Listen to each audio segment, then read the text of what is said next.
Chers amis, dans l'Évangile, nous voyons que c'est cet amour qui pousse le Christ vers l'autre rive.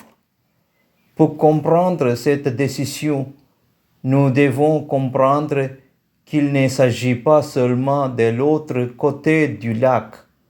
C'est d'abord celle du monde païen. Jésus veut le rejoindre là où il en est. Il veut le libérer des puissances du mal et lui annoncer la bonne nouvelle de l'Évangile. C'est une manière de dire qu'il n'est pas venu pour le seul peuple d'Israël, mais aussi pour tous les hommes du monde entier. Il veut que tous aient la vie en abondance. Mais au moment de la traversée, les puissances du mal se déchaînent pour faire obstacle à cette annonce de l'Évangile. Elles veulent engloutir la barque de la parole pour l'empêcher d'atteindre cette autre rive. Ce qui est étonnant dans cet évangile, ce n'est pas la peur des disciples ni leur crainte quand ils reconnaissent Jésus comme Dieu. Le plus surprenant, c'est la question qu'il leur pose. Comment se fait-il que vous n'ayez pas la foi? Quand on se trouve sur un bateau mal maîtrisé, face à une violente tempête, on a vite fait d'avoir peur. Quand Saint Marc écrit son évangile, il s'adresse à des chrétiens persécutés. L'Église est un peu comme la barque de Pierre en train de couler.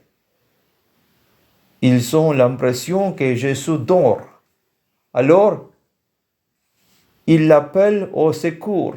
Seigneur, sauve-nous, nous périssons. Et dans son évangile, Marc leur rappelle ce qui s'est passé autrefois avec Jésus et les 12 sur la mer. Ils s'étaient complètement désemparés par la violente tempête qu'ils ont dû affronter. Mais avec Jésus, les puissances du mal n'ont jamais le dernier mot.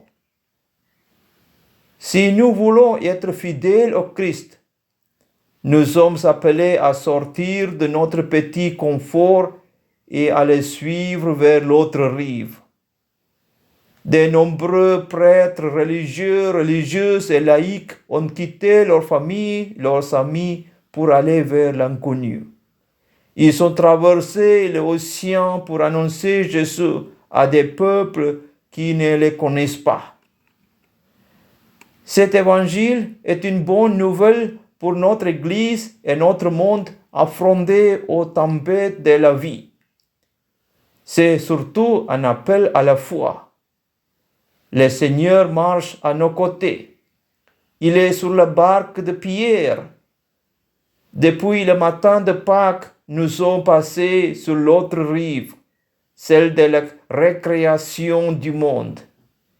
Désormais, plus rien n'est comme avant. Nous vivons de la vie nouvelle de ressuscité.